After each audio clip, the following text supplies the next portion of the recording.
आज की इस वीडियो में हम देखेंगे कि पित्ताशय में स्टोन कैसे होती है और कैसे इसका ऑपरेशन होता है। राइट।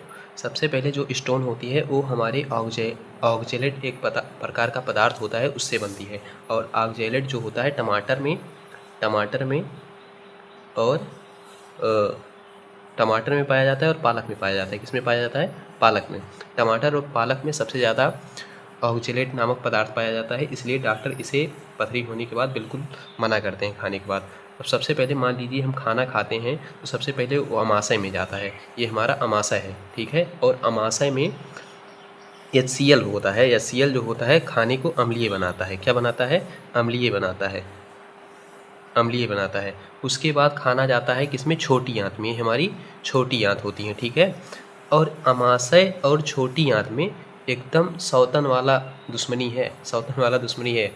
हम बताएं कैसे? ये खाना को अम्लीय बनाता है और ये बोलता है अगर अम्लीय रहेगा तो हम खाना अपने अंदर घुसने ही नहीं देंगे। क्या बोलता है? अगर खाना अम्लीय रहेगा तो ये अपने अंदर घुसने ही नहीं देंगे। अब फिर यहाँ तो गजब दुश्मनी हो गई भैया। अब फिर इसके बाद कौन इन दोनों की लड़ाई शांत कराता है? इन दोनों को लड़ाई शांत कराता है हमारा लीवर के ऊपर बहुत प्रेशर होता है, बहुत लोड होता है। और लीवर फिर क्या करता है? लीवर बनाता है क्या? बाइल या गाल बनाता है। हिंदी में कहते हैं पित्त। क्या बनाता है? पित्त। अब गाल जिसमें स्टोर होता है उसे कहते हैं गाल ब्लेडर। क्या कहते हैं? गाल ब्लेडर में पित्त स्टोर होता है, उसे हिंदी में कहते हैं पित्ताशय। अब जैसे मान लीजिए पानी की टंकी होती है, मोटर एक बार भर देता है तो पानी की टंकी में पानी स्टोर रहता है, ठीक है। उसी प्रकार लीवर बनाता है पित्त, लेकिन स्टोर होता है किसमें? गाल ब्लेडर में। किसमें होता है? गाल ब्लेडर में स्टोर होता है, ठीक है। अब जब मान लीजिए यहाँ से खाना आया, अब इन दोनों की लड़ाई को कौन शांत करेगा? हमारा पित्ताशय शांत कराएगा। अब यहाँ से मान लीजिए खाना आया, खाना को अब स्टोमक जो हमारा HCl है बहुत अम्लीय करेगा और ये बोलेगा अगर खाना अम्लीय रहेगा तो हम इसको अपने अंदर ही नहीं आने देंगे।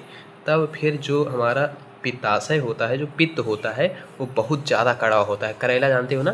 करेले की तरह एकदम उसी की तरह, उससे भी ज़्यादा कड़वा होता है। तो वो स्टोर करता है पित्ताशय को हमारे गाल ब्लेडर में, और जैसे खाना आता है वो यहाँ से रिलीज होने लगता है, ठीक है। पित्ताशय यहाँ से रिलीज होने लगता है, ठीक है।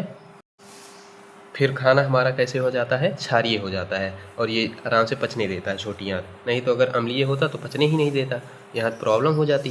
लेकिन हमारे जो लड़ाई हो रही थी दोनों में, अमाशय में और छोटी आंत में, उसको कौन सॉल्व कर दिया? हमारा बड़े बुजुर्ग जो होते हैं घर की लड़ाई शांत करें। उसी प्रकार पेट का बड़ा सबसे जो है वो लीवर है। लीवर के ऊपर बहुत प्रेशर होता है। अब मान लीजिए किसी कारणवश यहाँ पित्ताशय में स्टोन हो गया, अब तो हुई प्रॉब्लम। मान लीजिए इसका स्टोर करने की क्षमता है 10 ग्राम, ठीक है, 10 ग्राम। अब अगर स्टोन हो गई तो हो गया 8 ही ग्राम स्टोर करने की। अब ये तो भैया यहाँ पे दर्द होने लगेगा फिर, क्योंकि उसमें पूरा भर ही नहीं पाएगा, समाएगा ही नहीं ना। फिर क्या होता है? अब यहाँ पे जो डॉक्टर्स होते हैं उनको बोलते हैं सबसे पहले जाओ अल्ट्रासाउंड कराओ।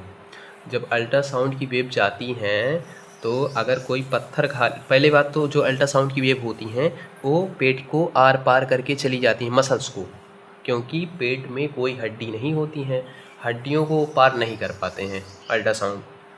लेकिन अगर कोई पत्थर है या हड्डी है तो उसको तो पार नहीं कर पाती है, क्योंकि वो कठोर होते हैं। अब यहाँ पे इसको पार नहीं कर पाएगी तो वो बता देगा अल्ट्रासाउंड में कि इनके पित्ताशय में, गाल ब्लेडर में स्टोन है। इसलिए फिर डॉक्टर जान जाएंगे इनका ऑपरेशन करना पड़ेगा, क्योंकि इसका कोई दूसरा उपाय नहीं है, ये ऑपरेशन से ही ठीक होता है। अब इसके लिए इसको सबसे पहले ऑपरेशन करेंगे, ऑपरेट करके ही निकाला जाता है।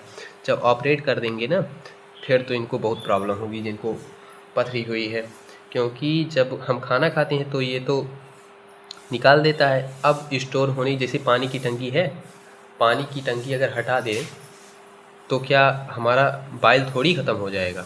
बाइल तो बन रहा है ना, बाइल हमेशा बन रहा है, उसको थोड़ी मतलब जैसे पानी की टंकी हटा दें और मोटर तो है ही आपके पास ना, तो मोटर है लेकिन टंकी हट गई है। अब इसको हटाकर अगर निकाल देंगे ना तो फिर क्या प्रॉब्लम होगी उस पेशेंट को पता है आपको? सबसे पहले तो उस पेशेंट को अगर मान लीजिए उसका नया नया ऑपरेशन हुआ है तो सबसे पहले उसकी टाइमिंग फिक्स कर लिए 6 मंथ तक कि वो स्पेसिफिक टाइम पर खाना खा ले, ठीक है? नहीं तो उसको पचेगा नहीं, क्यों? नहीं तो उसको पचेगा नहीं। अब मान लीजिए आप 9 बजे खा रहे हैं, फिर खा रहे हैं दूसरे दिन 12 बजे, तो इसको पता थोड़ी ना होगा हमें क्या कब पित्त को भेजना है। अगर पित्ताशय होता तब तो इसको पता होता है कि अब खाना आया है, अब इसे रिलीज करना है।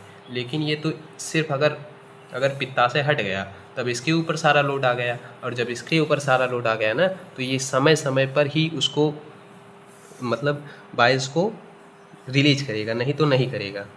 इस प्रकार जो जिनका पित्ताशय हट जाता है शरीर से उनको पाचन संबंधित प्रॉब्लम्स रहती हैं, इसलिए उन पेशेंट को टाइम टू टाइम खाना खाना चाहिए, नहीं तो उनको प्रॉब्लम होगी। धन्यवाद।